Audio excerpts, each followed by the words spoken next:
마태복음 5장 17절 18절 말씀을 가지고 제6장에 해당합니다. 하나님의 속성에 대해서 말씀을 드리도록 하겠습니다. 요즘 계속해서 신론 하나님에 관한 그 부분을 지금 이렇게 저녁 시간마다 성경 공부로 지금 하고 있습니다.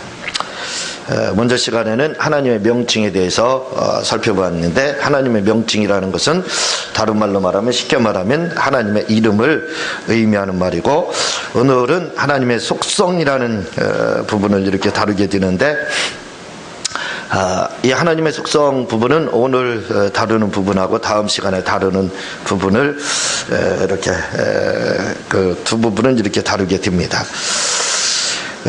이 하나님의 속성이라고 할 때 그 뜻은 무슨 뜻을 가지고 있냐면, 하나님이 가지고 계신 고유한 특성, 그런 뜻을 가지고 있습니다. 하나님의 속성이라는 것은 하나님만 가지고 있는 고유한 특성, 이렇게 이야기를 하는데, 이렇게 이야기하면 그 하나님이 가지고 계신 고유한 특성하면 이게 우리 마음속에 잘 와닿지 않습니다.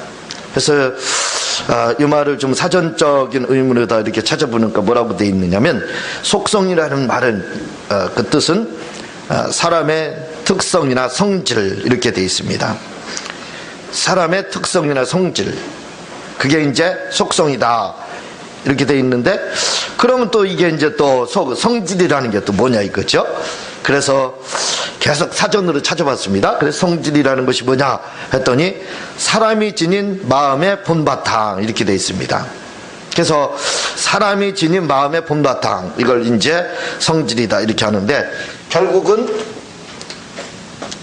하나님의 지금 속성에 대해서 말씀을 드리고 있는데, 따지고 보면 이 속성이라는 말이 좀 어려운 말 같이 이렇게 느껴지지만, 간단하게 이 말씀을 바꾸면 성질 또는 성격, 이렇게 해도 성격 또는 성품, 이렇게 바꿀 수가 있습니다. 그냥 말이 조직신학적인 개념으로 이렇게 쓰이기 때문에 어렵게 돼 있지만, 따지고 보면 속성이라는 말은 하나님의 성질, 하나님의 성격, 하나님의 성품, 다시 말하면 하나님은 어떤 성품을 가지고 계시냐, 이 말입니다. 그래서 하나님의 성품에 대한 부분을 이제 좀 알자 이거죠. 그걸 지금 말씀을 하고 있는 겁니다. 하나님은 어떤 성품을 가지고 계시냐. 그래서 이 하나님의 속성을 다른 말로 표현을 하면 하나님의 뜻이라고도 할 수 있고, 또는 본질, 하나님의 본질, 이렇게도 이제 표현을 할 수가 있습니다. 그러니까 하나님의 뜻, 하나님의 본질, 하나님의 성격, 하나님의 성품, 하나님의 성질, 이것을 그냥 한 단어로 뭐라고 그러냐면 하나님의 속성이다, 이렇게 하는 거예요. 그러니까 우리가 속성이다 이렇게 이야기를 하면 알아듣기가 좀 힘들지만, 하나님이 가지고 계신 그분의 성품, 그분의 본질, 하나님은 어떤 분이시냐, 그분의 본질에 대해서 다루는 부분이다, 이렇게 보면 되겠습니다. 그래서 이 하나님, 그러니까 이 하나님의 속성이라는 것은 하나님은 어떤 분이시냐, 그 말이에요.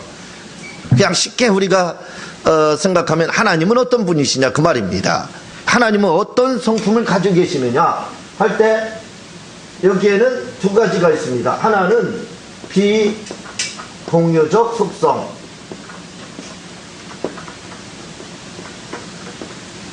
하나는 공유적 속성, 이렇게 되어 있습니다.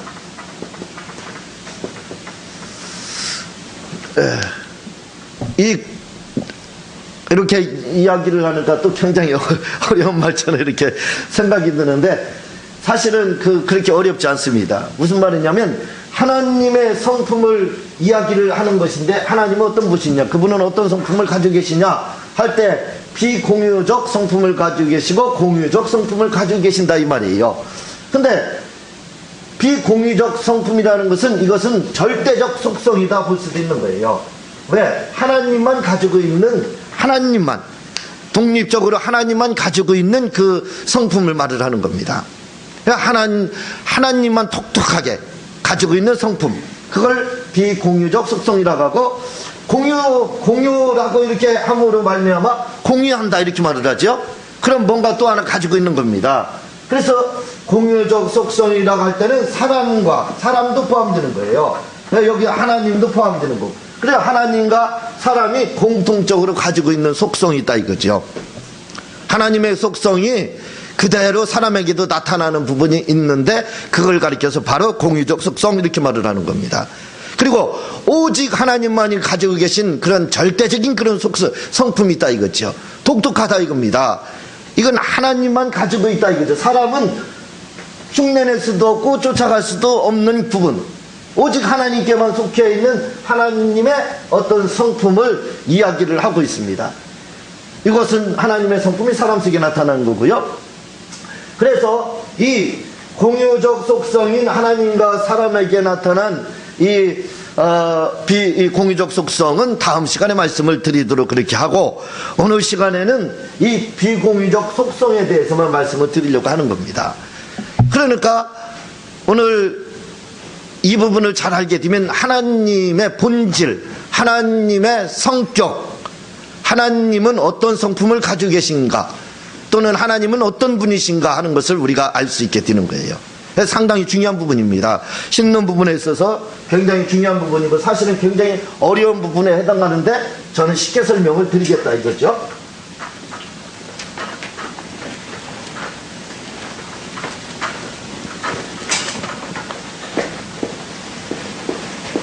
하나님의 속성은 보통 네 가지로 이렇게 나타나게 되는데, 그것은 뭐냐면 첫 번째가 자존성입니다. 자존성. 그 자존성이라는 것은 우리가 그냥 쉬운 말로 이렇게 바꾸면 하나님의 이름을 이야기할 때 여호와다 이렇게 말을 하죠. 그 여호와라는 말이 무슨 말이냐면 스스로 계신다 그 말이 있죠. 그러니까 이 말을 뭐라고, 자존성이라는 것은 하나님만이 가지고 계신 성품 중에 가장 중요한 것 중에 하나가 뭐냐면 하나님은 스스로 계시는 분이다.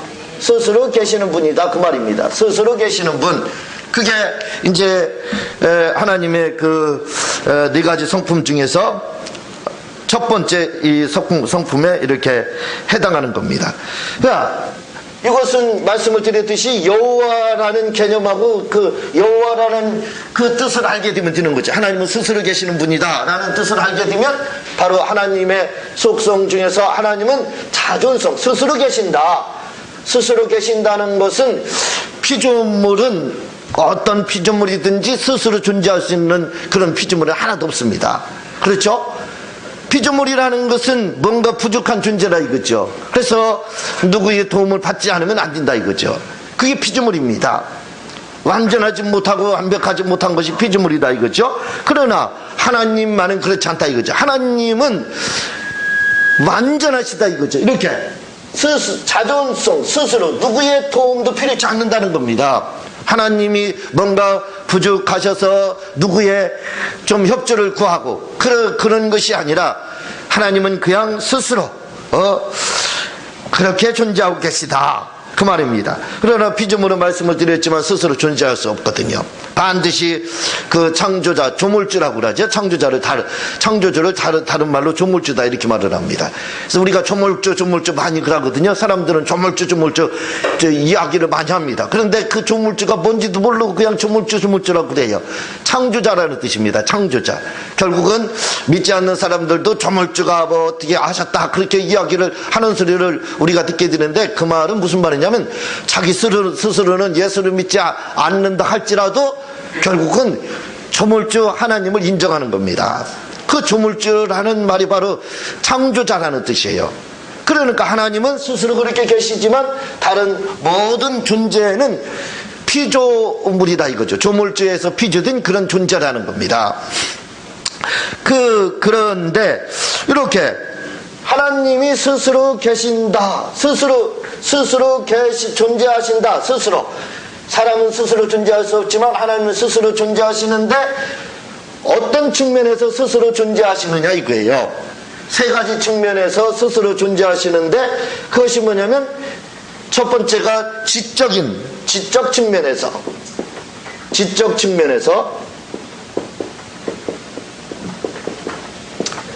측면에서 스스로 계시다 그 말입니다. 무슨 말이냐면 하나님은 뭔가 지식이 부족해가지고 누구의 도움을 받아서 스승이 있다는 말이 아니에요. 어떤 사람에게 배워서 지식을 갖는다든가 그런 게 아닙니다. 성경에 보면 예수님이 글을 쓰는 장면이 나오거든요. 땅에다 이렇게 글을 쓰는 장면이 나오는데 뭐라고 말을 하냐면 예수님은 배우지 않은 사람이다 이렇게 말을 하고 있어요. 그런데도 모든 것을 통달하고 모든 것을 다 아신다 이거죠. 그 왜 그러느냐면 하나님은 자존성 스스로 그렇게 존재하시는데 스스로 계신 분인데 어떤 측면에서 지적 측면에서도 하나님은 누구에게 도움을 받고 어떤 스승에게 교육을 받아서 아는 것이 아니라 하나님은 그 스스로 그 지식을 가지고 계시다 이거죠. 그게 바로 지적 측면에서 하나님의 자존성을 의미하고 있습니다.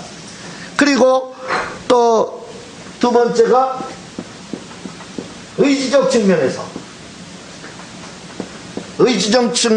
하나님은 자존성을 가지고 계신다 이 말이에요.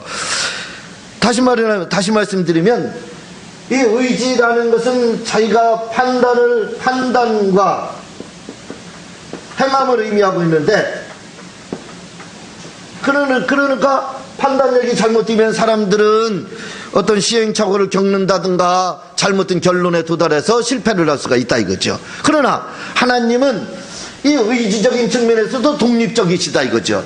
스스로 계신다 이겁니다. 그래서 뭔가 부족해가지고 사람에게 조언을 구한다든가 사람에게서 뭔가를 배워가지고 그분이 그 의지를 발동해서 일을 추진한다든가 그런 분이 아니라는 거예요.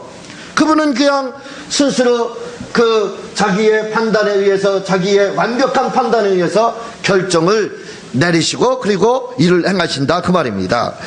그리고 또 하나님의 자존성 그분은 스스로 계신다 이거죠. 뭐가 지적으로 스스로 의지적으로 스스로 또한 능력적인 측면에서도 역시 그렇다 이겁니다. 우리가 사람에게는 능력이 한계가 있습니다. 그렇죠. 할 수 있는 것이 있고 할 수 없는 것이 있습니다. 그래서 한계 상황이라는 게 사람에게는 존재를 해요. 그러나 하나님에게는 한계 상황이 없다는 겁니다. 이것을 우리가 다른 말로 뭐라고 하느냐면 요 능력적인 측면에서 자존성을 가지고 계시는데 그걸 가리켜서 우리가 뭐라고 이야기를 하냐면 바로 전능하시다 이렇게 말을 하는 거예요. 하나님은 전능하시다. 그러니까 하나님이 전능하시다 이 말이 어디에서 나온 말이냐면 바로 자존성에서 나온 말입니다. 하나님은 전능하시다 이거죠. 그분은 못하시는 것이 없다 이거죠. 능력적인 측면에서 완전히 독립적이다 이거죠. 사람은 지적으로 완전한 지식을 가지고 하나님처럼 가지고 있는 그런 사람이 없습니다. 배워야지요. 그리고 또 묵상을 한다든가 해서 하나님으로부터 영감을 받아야지요. 뭔가 부족합니다. 그러나 하나님은 뭔가를 알기 위해서 누구에게 배운다든가 그럴 필요가 없다는 겁니다. 또 어떤 일을 추진하는 데 있어서 하나님은 사람의 누구에게 좀 조언을 구하고 자문을 구한다든가 그럴 필요가 없다는 거예요. 그분은 그냥 스스로 결단을 내리시고 행하시는 것들이 완벽하시다 이거죠. 그리고 그분은 한계 상황이 없다 이겁니다. 막힌 담이 없다 이겁니다. 그게 뭐냐면 전능하시다 이 말이에요. 이렇게 하나님의 속성에서 자존성을 스스로 계시는데 이 세 가지 측면에서 하나님은 스스로 계시고 또 하나님의 성품이죠. 하나님의 성품을 지금 이야기를 하는 겁니다. 하나님만이 가지고 있는 성품에서 자존성을 가지고 계시고 두 번째는 불변성을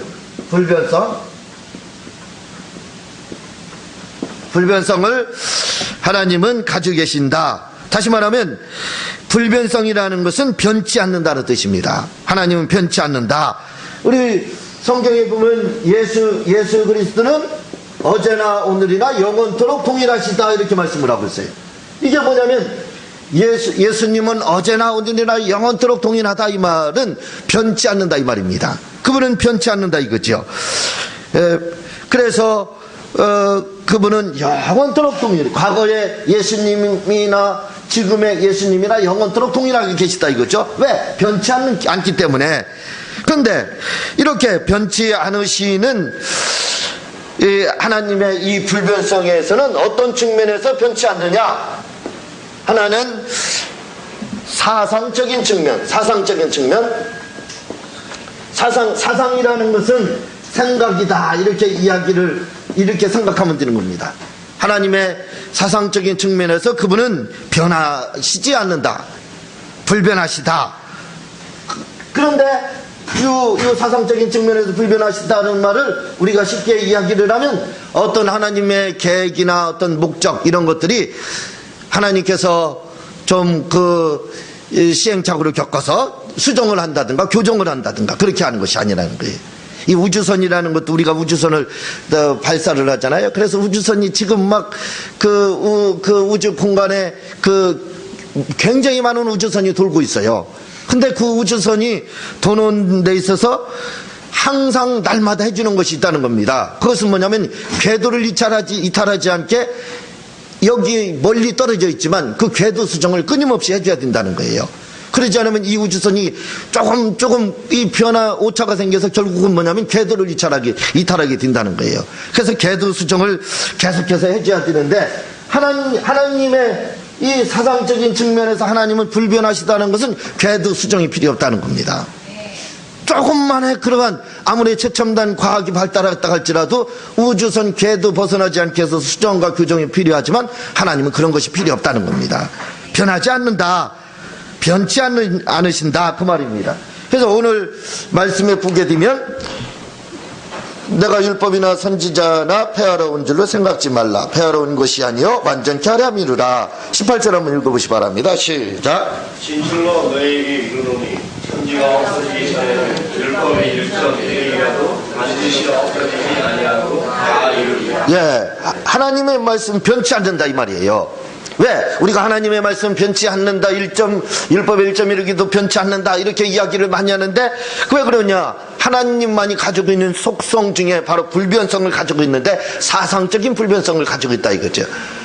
그분의 계획은 완벽하다 이겁니다. 변치 않는다 이거지요. 그래서 하나님의 말씀은 변치 않는다. 우리가 이제 그렇게 이야기를 하는 겁니다. 그리고 또 한 가지, 하나님께서 사상적인 면에서 하나님의 계획이나 그분의 말씀이나 이런 부분들은 변치 않는다 이거죠. 사람은 얼마든지 변할 수가 있습니다. 그렇죠. 부족하니까. 그러나 하나님은 하나님만이 가지고 있는 그게 유일한 특성이라 이거죠. 그리고 정서적인 측면에서도 하나님은 완벽하시다 이거죠. 사람은 정서적인 측면에서 완벽하지 못합니다. 그래서 감정의 기복이 굉장히 심하잖아요. 어떨 때 기분 좋으면 뭔가 좋은 일이 일어날 것 같고 또 기분이 나쁜다든가 문제가 생긴다든가 하면 금방 좌절절망하고 시험에 들 수 있는 게 사람이거든요. 그러니까 감정의 기복이 굉장히 심합니다. 그래서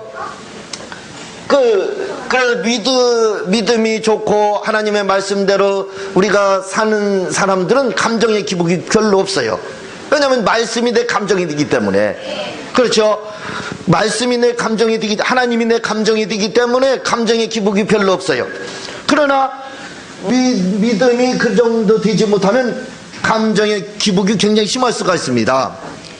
마찬가지로 하나님은 불변하시는데 어떻게 불변하시냐? 사상적으로 그의 계획은 완벽하다 이거죠. 부족함이 없다 이거죠. 그리고 정서적으로, 다시 말하면 감정의 기복이 없으시다는 거예요.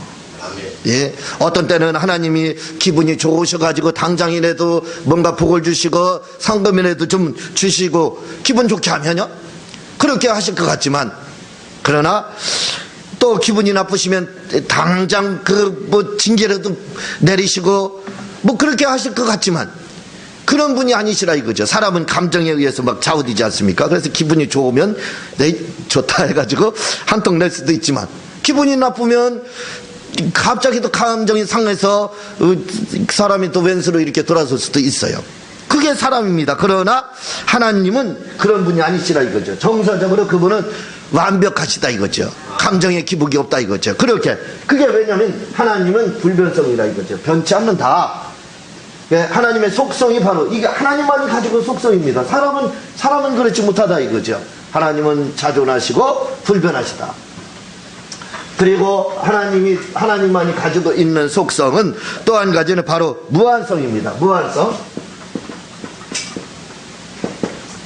이 무한성이라는 것은 우리가 흔히 말하는 것 중에 하나가 하나님은 시공간을 초월하신다 그렇게 말씀을 하거든요. 시공간을 초월하신다 이렇게 이야기를 하는데 그게 바로 무한성입니다. 시간과 공간과 물질로부터 제한받지 않는 것. 하나님은 어떤 것으로부터 제한받지 않는다 이거죠. 사람은 벽이 있다든가 담이 있다든가 장애물이 있으면은 돌아가든지 피해가든지 아니면 가둬놓으면 나갈 수도 없고 사람이 갇혀 있을 수밖에 없죠. 그게 사람의 한계입니다. 그러나 하나님은 시간과 공간과 물질의 제한을 받지 않는다 이거죠.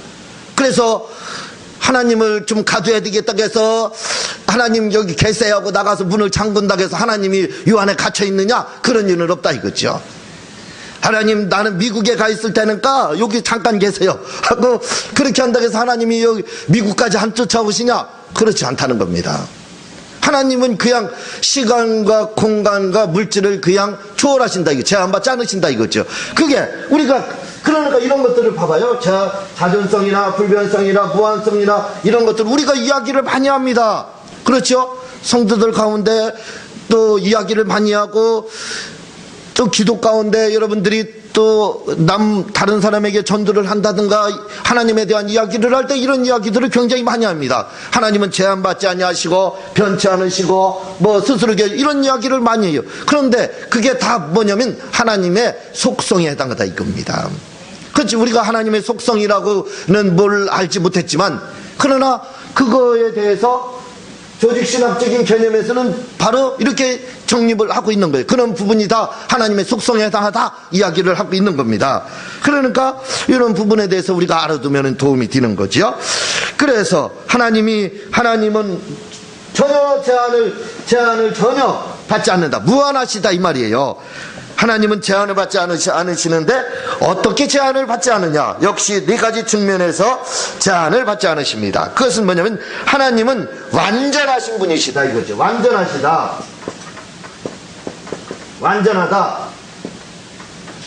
무슨 말이냐면 하나님이 부유하시다 예를 들어 그렇게 하면 하나님에게는 가난함이라는 건 0.0000001%도 없다는 거예요. 사람이 아무리 부유해봤자 몇 주 가지고 있겠어요. 그렇죠? 워렌 버핏인가? 그 사람이 60조인가 몇 조 이렇게 가지고 있는데, 이거 뉴스 들어보니까 2조인가를 사이에 이제 기부한다. 이렇게 나오더라고요. 죽기 전까지 99.9%를 다 사이에다 기부한다. 이렇게 이제 이야기를 했대요.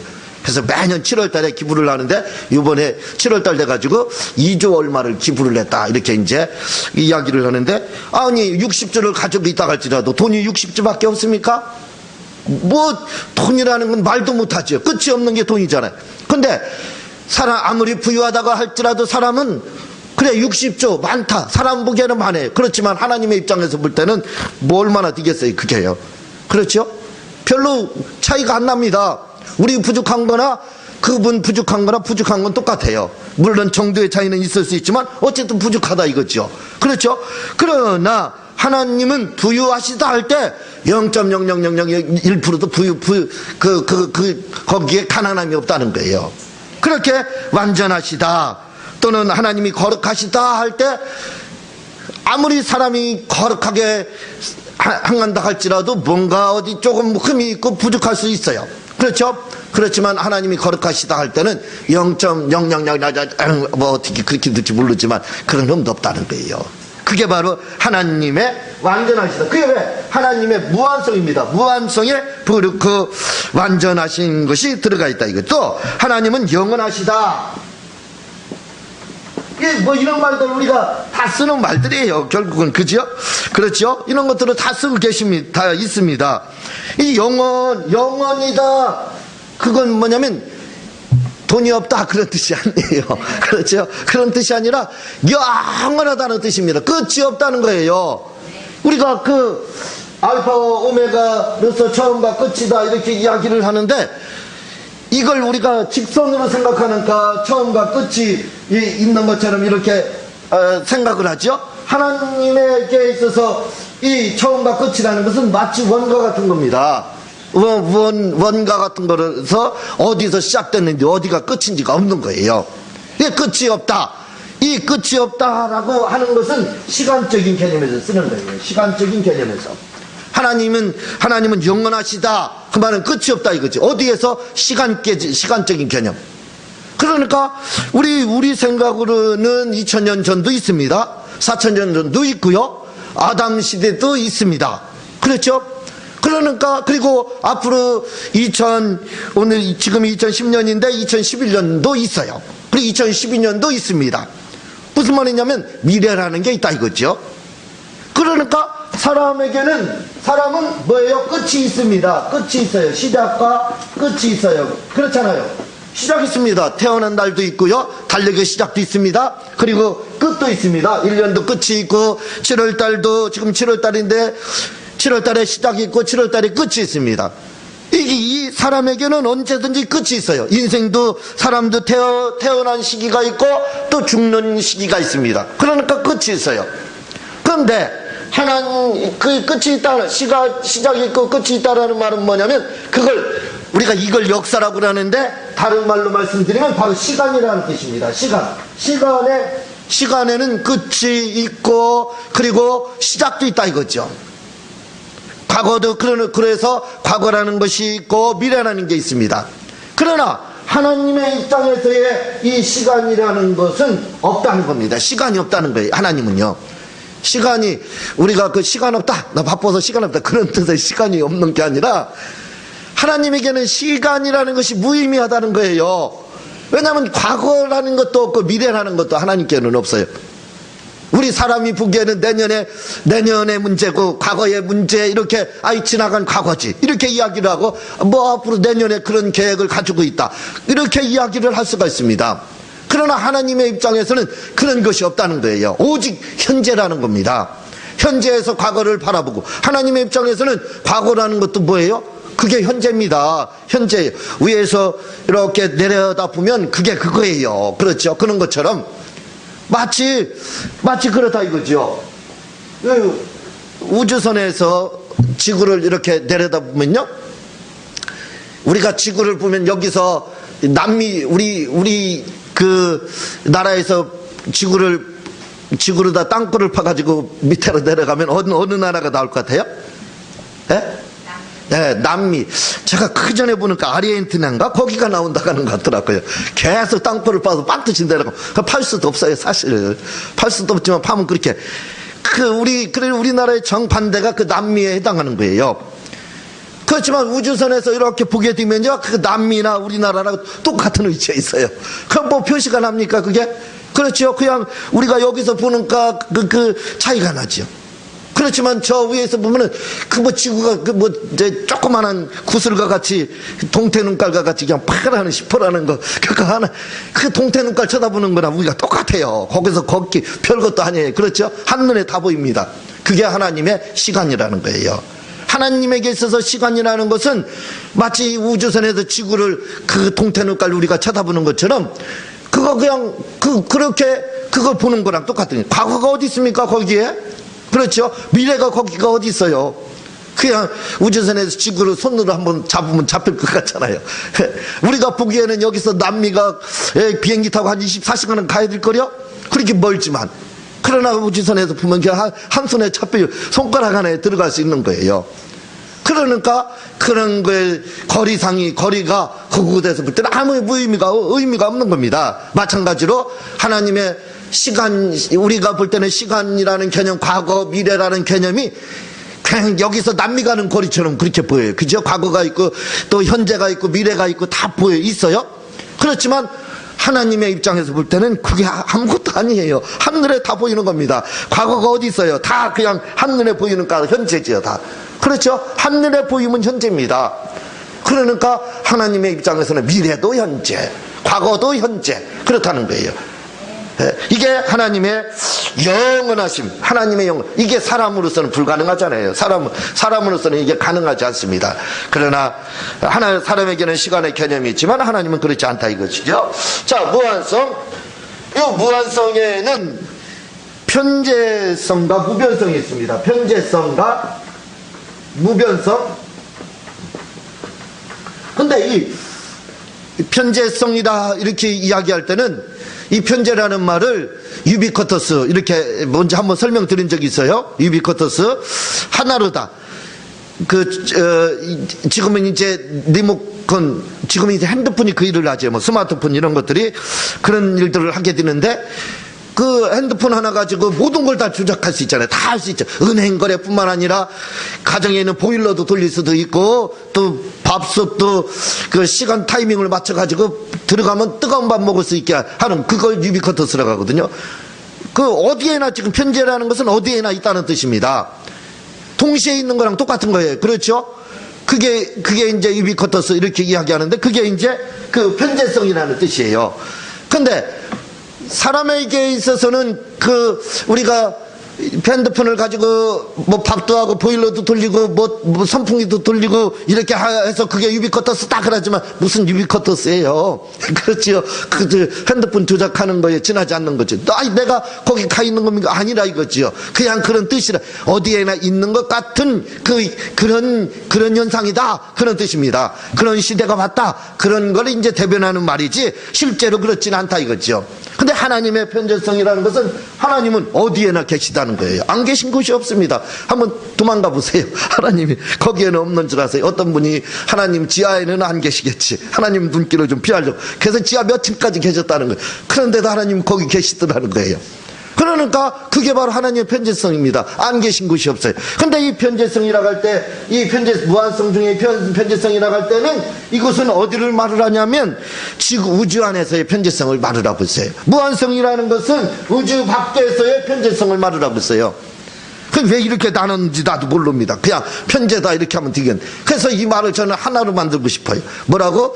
무수부지하시다 이렇게 하면 될 것 같아요. 무수부지하시다는 것은 우주 공간, 우주 대기권 저 밖에 우주 밖에 또는 우주 안까지도 다 포함하는 말이에요. 어디에나 계시다 그 말이에요. 그러나 무한에서 하나님은 편재하시고 무변하시다 할 때 하는 것은 이것은 우주 안에서 편재를 말을 하고 이것은 우주 밖에서의 편재를 의미한다 이렇게 이야기하지만 왜 그렇게 복잡하게 하는지 모르겠어요. 그냥 하나님 무수부재하다면 자 우주 밖이나 우주 안이나 뭐 똑같이 어디에나 안 계신 곳이 없다. 시편 139편의 9절 뭐 이런 분에 바다 끝에 걸지라도 음부에 걸지라도 이렇게 말씀하고 있잖아요. 그 말이 그 말입니다. 하나님의 그 무수부재를 말을 하는 거예요. 무한하시다 이거. 하나님에게 있어서 바다 끝이나 그 음부나 그게 뭐가 중요해요? 얼마나 그게 커 보이면 우리가 보기에는 우주만 해도 700억 광년이거든요. 지름 반지름에서 700억 광년.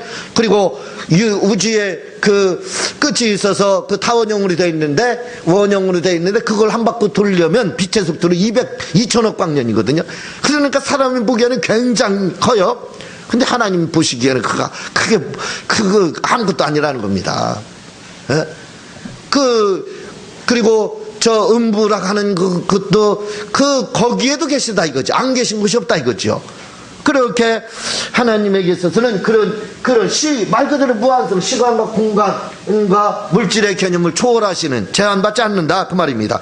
이 하나님의 이렇게 하나님의 속성은 자존성, 불변성, 무한성, 또한 유일성 이렇게 이야기를 합니다. 유일성, 유일하다 이 말인데 이것은 삼위일체에 해당한 부분이에요. 그래서 시간도 됐고 해서 이 부분은 삼위일체를 다룰 때 다시 한번 말씀을 드리도록 그렇게 하겠습니다.